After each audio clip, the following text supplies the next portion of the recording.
My brother totaled my car, the one I'd just paid off. Dad's response: boys will be boys.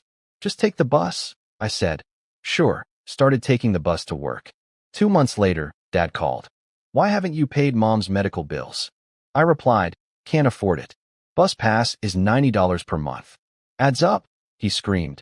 You make 6 figures, I said. Proof? Then I sent him the screenshot of. My brother called me at 4:37 p.m. on a Thursday. I know the time because it's still in my call log, right under the photos of my car before and after. Hey, he said, don't freak out. Those 3 words are the family alarm bell. Don't freak out means the exact opposite.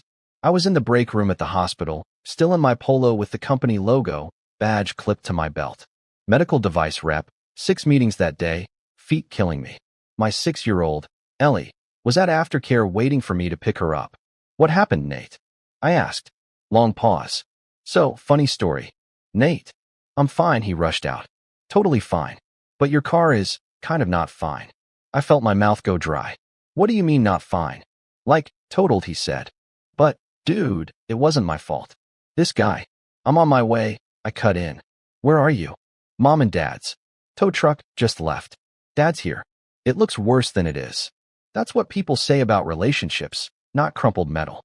By the time I got to my parents' house, it was getting dark. Ellie's head was heavy on my shoulder. I'd grabbed her from aftercare on the way. The car sat in the driveway like a crime scene. Front and folded, windshield spiderwebbed, airbag dust still everywhere. A piece of my headlight was halfway up the lawn. Ellie tucked herself closer into my side. Stuffed unicorn mashed between us. Daddy, she whispered. Is your car sick? Yeah, I said. My voice sounded weirdly calm. It's really sick. The porch light came on. Dad stepped out in his old Ohio State hoodie like it was just another Thursday. There he is, he called. Don't freak out. I stared at the car. You let him drive it? I asked. Dad squinted like I'd asked something rude. He had an appointment. He needed something reliable. Nate came out behind him, a little too fast, talking with his hands. Dude, I'm so sorry. This guy ran a red. I couldn't do anything. Airbags went off. It was like a movie. But I'm good. I swear I'll. Where's the police report? I asked. In the house, Nate said. Dad's got it. Insurance will handle everything. Ellie looked between us. Her fingers dug into my collar. I could feel her watching my face the way kids watch the weather. I swallowed. That car was paid off last week. I know, Nate said quickly. Congrats, by the way. I turned to Dad. The title's in my name. The loan's in my name. The insurance is on my policy. Dad cut in, like he was correcting a PowerPoint slide. Which is why you got such a good rate, Dylan. You're welcome. I blinked. So the payout will go through me, he said. Obviously. Relax. We'll sort it out. No reason to make this a whole thing. My hands felt cold, even though I could see my breath in the air. Ellie whispered, Daddy, are we going home? In a minute, bug, I murmured. I took another look at my car. The one I'd been paying on since I was 26. Last payment had hit Monday. I'd texted a picture of the paid in full screen to my group chat. Little confetti animation and everything. Where are my keys? I asked. Dad huffed. You don't need keys for that, he said, nodding at the wreck. Tow company took M. My chest tightened. Okay, I said slowly. So what's the plan? Dad spread his hands like he was being reasonable. The plan is we calm down. We let insurance do their job, and in the meantime, you take the bus. It's not that deep. The bus, I repeated. You're always going on about public transit being good for the environment, he said. There you go. Boys will be boys, accidents happen. You're still working, yeah? Hospital's on the line anyway for your little gadget job. You'll help with your mom's bills like we talked about. Just take the bus. Ellie's head pressed into my neck. I could feel her breathing, too fast. I didn't scream. I shifted Ellie higher on my hip, looked at the wreck of my first real grown-up thing, and said, very calmly, sure. I'm Dylan. I'm 32. I sell medical equipment in Columbus, Ohio. If you've ever seen a guy in a too-warm blazer wheeling a suitcase through a hospital and saying things like capital budget and demo unit, that's me. On paper, I make decent money. Base salary plus commission. In group chats, it gets rounded up to 6 figures because people hear the word sales and stop listening to nuance. In my family, 6 figures turned into bottomless ATM. Family helps family, my mom says. She always says it soft, like it's a hug. Dad says, we're a team. Nate says, you're the responsible one. Nobody says, we keep a running total. The first time I paid one of Mom's medical bills, Ellie was 2 and Nate had just blown his 3rd job in a row. Mom had a scare. Chest pain, ambulance, overnight in the cardiac unit.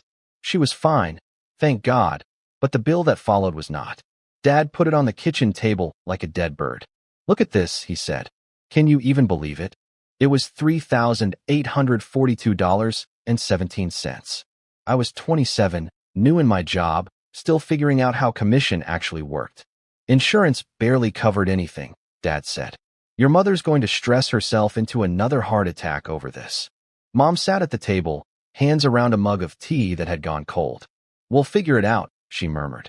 We always do. Nate scrolled his phone in the corner. This healthcare system is a scam, he said, which was his way of sounding involved. I stared at the bill, at the line that said guarantor, John Miller. Dad sighed. Dylan, you know we're tight this month. Work's been slow. The furnace, the roof, your brother between jobs again. Just until we get our feet under us. Just until was the family language for forever. Ellie toddled in wearing one of Nate's old ball caps, tripping over the brim. She smacked into my leg and laughed, big and free, like the world was simple. I thought it was temporary. It wasn't. I wrote a check for $1,000, told myself I was being a good son, that I'd stop once they recovered. The second time, it was Nate's truck. He was 24 and had talked Dad into co-signing for a used F-150 for work. The job lasted 6 months. The payments didn't. Dad called me on a Sunday. They're going to repossess it, he said. You know what that does to my credit? To the house. Ellie was on the floor, lining up her plastic animals. She looked up when she heard the word house. Even at 3, she knew that word meant something big. Nate texted me separately. Bro, I swear I'll pay you back. Family is supposed to pull together. I put another $600 on my already abused credit card and transferred it to Dad. The third time, it was smaller, which almost made it worse. They'd started calling my monthly transfers your contribution. For $100 on the first of every month. For the house and Mom, Dad said. You make more than we do. It all evens out. I was paying $1,150 in rent, $380 in daycare, $250 in student loans, plus my car payment and gas to 4 different hospitals every week. One night, I walked into my parents' house with Ellie on my shoulders and watched her shrink in real time. Dad and Nate were in the living room, arguing over the game. Mom was in the kitchen, stirring something on the stove. It smelled like overcooked onions and stress. Ellie tugged my hair. Can I watch cartoons? She whispered. Ask Grandpa, I said. She patted in, socks sliding on the hardwood, and stood by the arm of Dad's chair. Grandpa, she asked, can we watch Bluey? Dad didn't look at her. We're watching the game, he said. She nodded and started backing away. Don't sulk, he added, still staring at the screen. You get plenty. Let the adults have a turn. Ellie stopped. Her shoulders folded in. She tucked her hands into her sleeves and retreated to the hallway, where she sank down next to the shoe pile and pulled her knees up. I followed, sat beside her on the floor. You okay, bub? I asked. She nodded too fast. I'm fine, she said. It was my voice coming out of her face. That was the night I realized she was learning the rules I grew up with. Don't make a scene. Don't be dramatic. Be grateful. Family helps family. Just not in both directions. After the car, everything got louder, but quieter. Out loud, the line was, it's just a car, Dylan. Underneath, it was, you'll fix it. You always do. Insurance moved fast. Too fast. The police report listed Nate as the driver, Dad as the policyholder, my car as total loss. I asked Dad for a copy of the claim. It's handled, he said over the phone. Don't worry about it. I'm not worrying, I said. I'm asking. How much is the payout? Pause. Enough, he said. They're paying out market value. But there's the deductible, my premium's going up, your brother. How much? I repeated. He sighed. Around 12. 12,000. 11,800, after the deductible, he said. Look, this isn't a pie chart. It's all family money. Some goes to the loan. Some goes to help your brother into a cheap little runaround, so he can keep working while he's between things. Some goes to. The loan is in my name, I said. The payoff letter is in my name. That money needs to go to my bank. Wow, Dad said. There it is. There what is? The selfishness, he said. We put you on my policy to help you. Now when things swing the other way, you're clutching pennies. Your mother is sick, your brother almost died in that crash, and you're worried about driving a nice car. The reasonable voice cruelty. The one that sounds calm and measured while it guts you. I need a car to get to work, I said. To take Ellie to school. The bus is an hour and a half each way.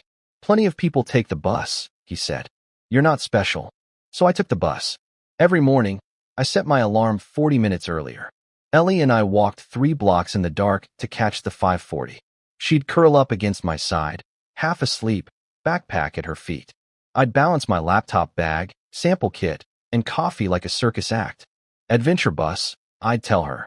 She'd nod, but she stopped asking when we'd get our car back. My coworkers asked why I was showing up sweaty and windblown. I laughed it off, trying to save on gas. Climate Dylan, I joked. My commission dipped because I couldn't make as many in-person demos without a car. Gas money became bus money.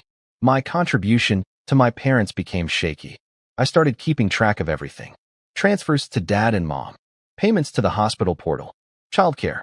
Rent. The exact cost of my Coda monthly pass, $90. One night, after Ellie was asleep, I sat at my kitchen table with my laptop open and built a spreadsheet. Column A, date. Column B, description. Column C, amount.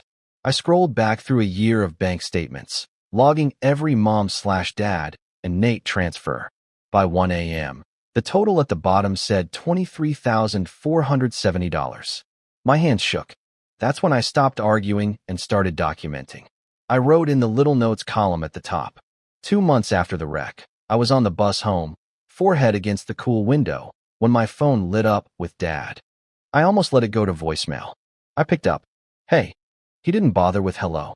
Why haven't you paid your mother's latest bill? He demanded. I blinked. What bill? The cardiologist, he said. They called here. We gave them your number. They said they've left messages. I pulled the phone away. No voicemails, no missed calls from numbers I didn't recognize. What's the amount? I asked. Don't start with the cross-examination, Dad snapped. It's around $2,000. You know she can't have that hanging over her. She needs to focus on healing. What's the exact amount? I repeated. He huffed. $187. Insurance covered the rest. You just need to step up like you said you would. The bus jolted. Ellie's head bumped my arm. She was leaning on me, earbuds in, watching a show I'd downloaded on my phone. She glanced up when Dad's voice got louder. I can't afford it, I said.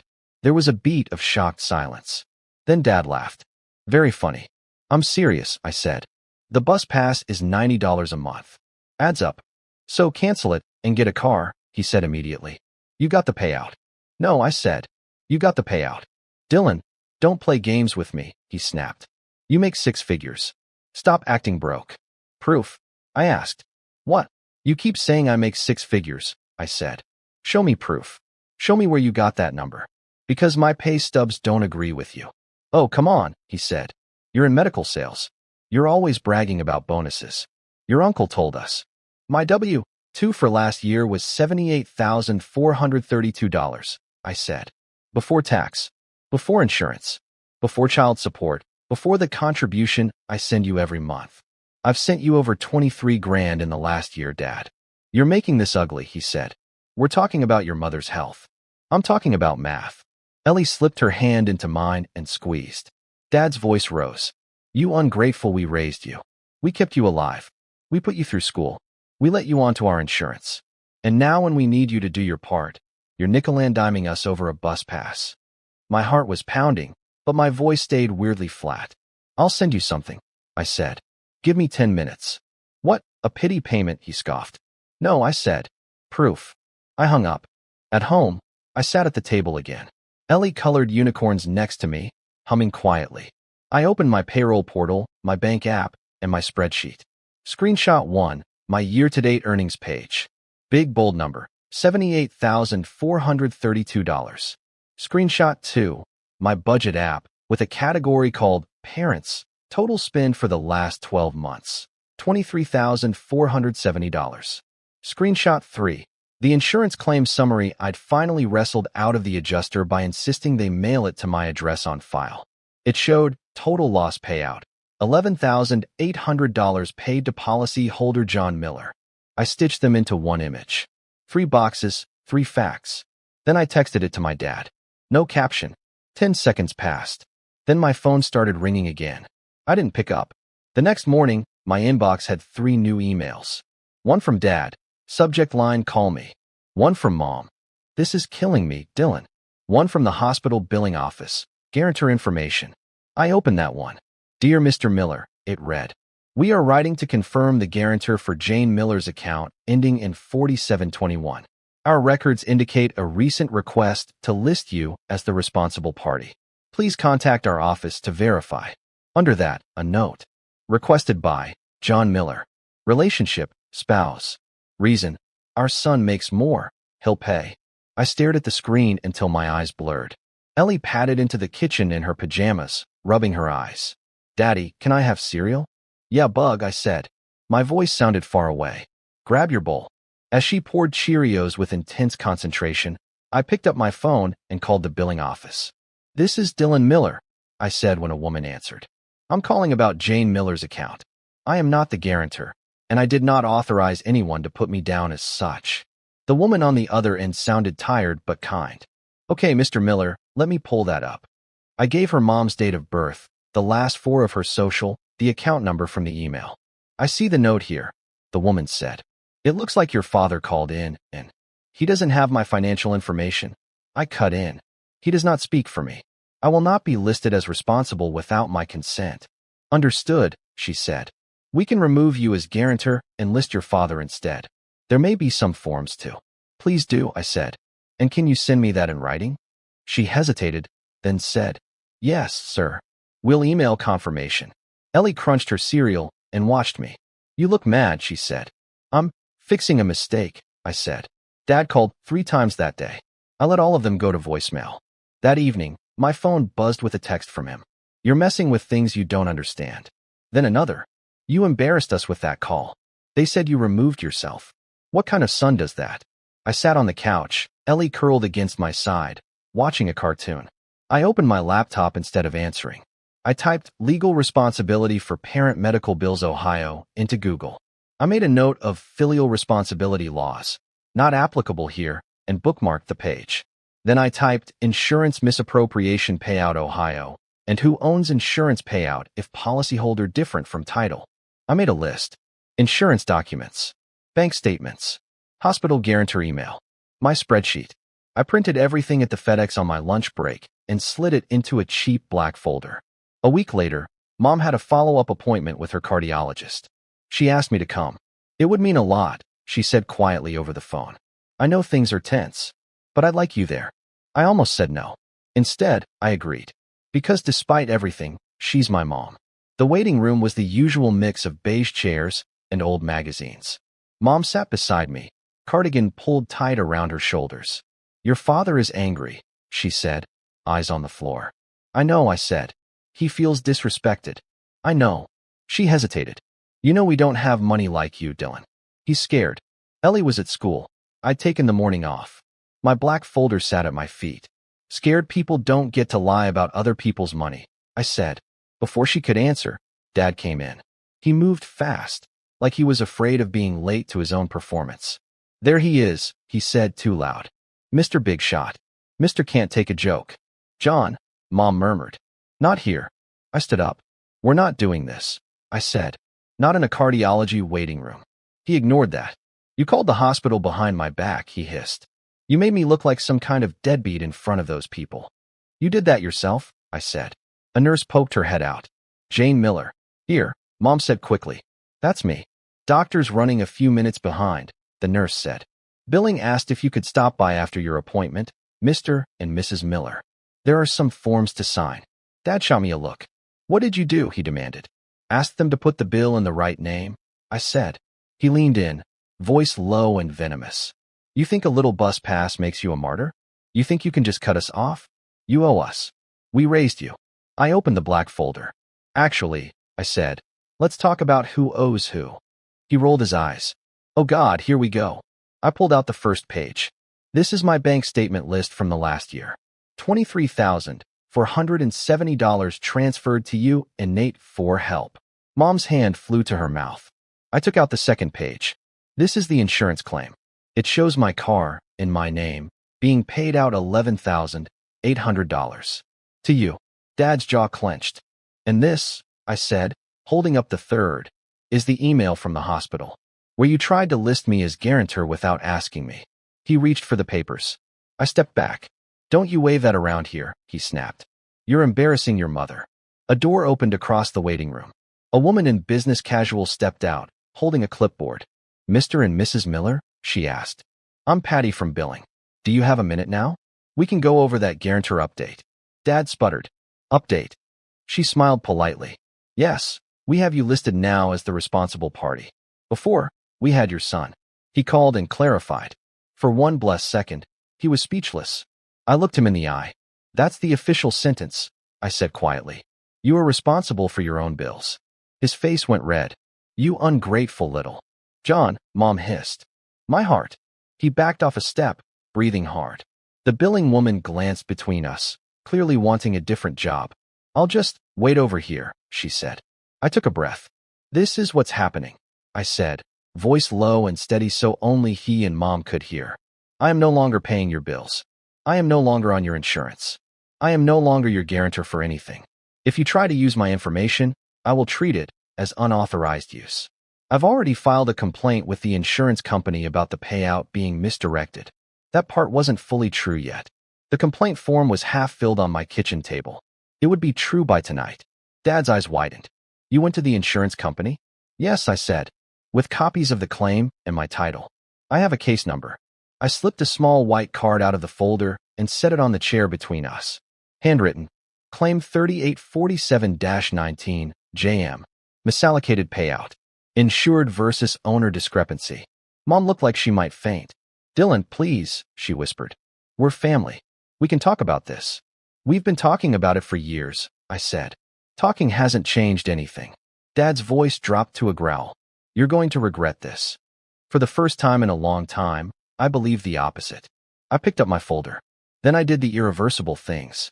That afternoon I changed my direct deposit so nothing ever touched the joint account I'd let Dad talk me into years ago. Canceled the monthly $400 contribution transfer. Filed the insurance complaint and got an actual confirmation email with the case number. Called my bank and added alerts for any new accounts opened in my name. Drafted a short email to my parents and Nate with 3 sentences. Effective immediately, I will not be paying any bills that are not legally mine. Do not list me as guarantor, contact, or payer for anything without my written consent. Any attempt to use my information without permission will be treated as unauthorized use. I hit send. Then I turned off my phone and took Ellie to the park. Peace doesn't drop out of the sky. It shows up in dumb, practical ways. My phone stopped buzzing for urgent bills. I stopped checking my account 3 times a day to see if a contribution cleared. Some mornings I was still on the 6 a.m. bus, Ellie leaning against me, watching the city wake up. The difference was I didn't hate myself for being there. A month after the email, I bought a car. Not fancy, a 7-year-old Corolla. Loan in my name, insurance in my name, title in my name. When I turned the key, Ellie squealed. Does this one get sick? It might, I said. Things break. But nobody else gets to wreck it. 2 weeks later, insurance called. The car was in my name, payout in Dad's, so they opened a recovery case and would be contacting him. I wrote the date and case number on a sticky note and slid it into the black folder. That night he called. You happy now? They're saying I have to pay money back. Your mother is sick over this. I'm not happy, I said. I'm done. He ranted. Then, you make 6 figures. This is nothing to you. Proof? I asked. I sent one screenshot. My W-2, my parents' total, the claim with his name as payee, and the email. Recovery case opened. Misdirected payout. Policyholder responsible. John Miller. This is my proof. Of what I make. Of what I've paid. Of what you took. So that's it. You're cutting us off. I looked at Ellie at the table, drawing a bus with little smiles on our faces. I'm protecting my kid, I said. And myself. He warned I'd regret it. Maybe, I said. But I regret the last 10 years a lot more. I'm not available for that. And I hung up. I'm on Dylan's side here, because Nate totaled Dylan's just paid off car after that 4:37 p.m. call. Dad kept the $11,800 payout on his policy, and they even tried to list Dylan as the hospital guarantor for the $2,187 cardiology bill without consent. What this story teaches us is that family helps family turns into silent entitlement when money, paperwork, and accountability are kept vague. First, document everything early. Screenshots, claim summaries, and a simple spreadsheet like Dylan's $23,470 total make reality undeniable. Second, secure your accounts in writing. Move direct deposit, set bank alerts, and send a clear email with boundaries and consequences on guarantor/insurance use.